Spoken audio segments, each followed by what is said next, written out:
Il continue de lui dire que cet homme est très méchant et que c'est une question de vie ou de mort, qu'il est trop jeune pour mourir. Il lui dit qu'il est prêt à perdre sa vie pour avoir prêché l'Évangile. Il parlait et l'homme est sorti et l'a vu. Étonné, il s'approche.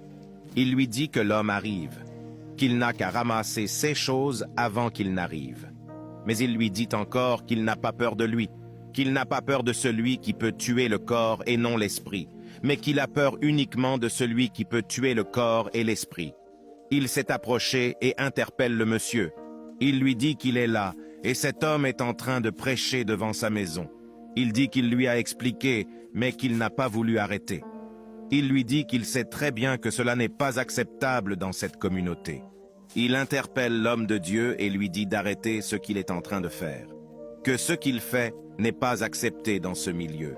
Mais il lui dit qu'il a le droit de prêcher Jésus-Christ partout où il va, que c'est sa foi et qu'il a le droit d'exercer sa foi. Il lui dit que l'enfant qu'on a porté au dos ne sait pas là où il va. Il lui dit de prendre ses matériels et de quitter la communauté immédiatement.